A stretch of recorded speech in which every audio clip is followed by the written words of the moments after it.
Imagine yourself in these shoes. A massive truck flips over on a busy stretch of road, and you're one of the first people on scene. You get used to it, it's a daily job. But the everyday grind of a tow truck driver is probably more dangerous than you'd expect. I've been hit. I've been hit by mirrors going down the road at 75 miles an hour. And you know what? They go right on down the road. Nobody ever stops. Nobody ever comes back.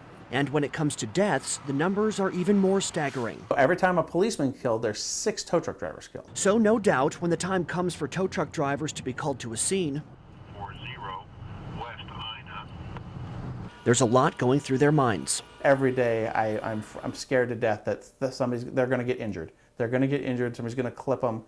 They're going to be in the hospital. They're not going to go home to their families. Since we were small, we've been taught to be vigilant for emergency personnel.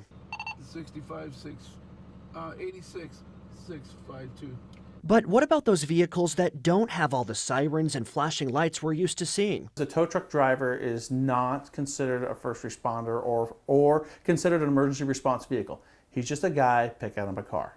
He's the guy cleaning the roadway. Which is why safety is so important. He doesn't have eyes on the back of his head to be able to say, look, there's a car coming. And it's no secret, the scene of a wreck can be hectic. You got to roll over I-10. Especially when there's a high volume of traffic around it. Just another reason why many of these drivers work in pairs. There's a car coming. He's focusing on recovering a truck so it doesn't flip over and kill somebody else, doesn't hurt somebody else. The rigging doesn't come loose. So my other guy is assisting him by making sure the traffic does not collide with my truck or my other driver. In today's world, so many of us out on the roads are in a rush to get from A to B quickly, and tow truck drivers say they get it. The person on the road knows is that they need to get to where they're going, and the blocked road doesn't help them. But they also say just because we've got places to go doesn't mean it's okay to put other lives at risk. When you see us out there, please pull over, move over. You see our lights on, please move over. In fact, Arizona's move over law even requires motorists to move over one lane or slow down if changing lanes isn't possible.